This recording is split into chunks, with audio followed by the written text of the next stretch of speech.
مساء الانوار يا حبايبي، عاملين ايه؟ يا رب تكونوا بخير.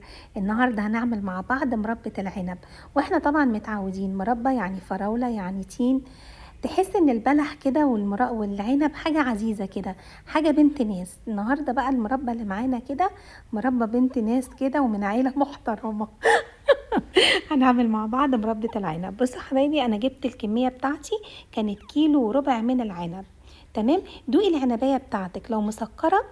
السكر بقى انت هتحددي على مذاقك للعنب، هيبقى السكر كميته ايه. غسلته غسل يعني غسيل كويس جدا، وشلت العنقود بتاعه الصغنن ان يبقى لازق في العنبايه. تمام. على فكره العنب كان احمر بس ما كانش مسكر قوي يعني، فانا حطيت له مجين من السكر. طبعا احنا لما غسلنا العنب ونضفناه هنقول الكيلو وربع رسعه على كيلو تقريبا.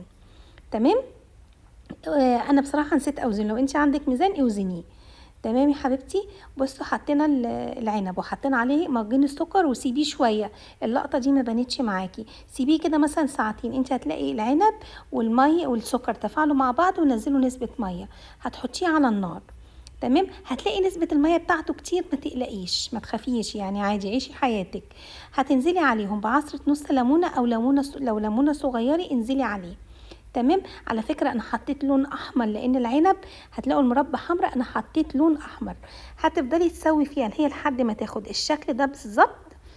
لو انت عايزة خلي بالك، هو الصوص ده بعد كده بيجمد، لو انت عايزاها بالطريقة دي سيبيها كده.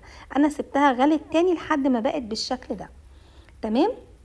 طعمها حلو قوي يا جماعه، هتعجبكم قوي. حاجه مش تقليديه، حاجه طعمها جديد وطعمها حلو قوي قوي. يعني انا بالنسبه لي اقول نمبر 1 في المربات هي مربى العنب. انا كنت عامله توست، فانا يعني والله نفسي يعني راحت للموضوع. هقوم اعمل دلوقتي ساندوتش باذن الله من مربى العنب. جربوها وقولي لي رايكم ايه في الكومنتات، وان شاء الله هتعجبكم. اوعي تنسي الاشتراك، والسلام عليكم ورحمه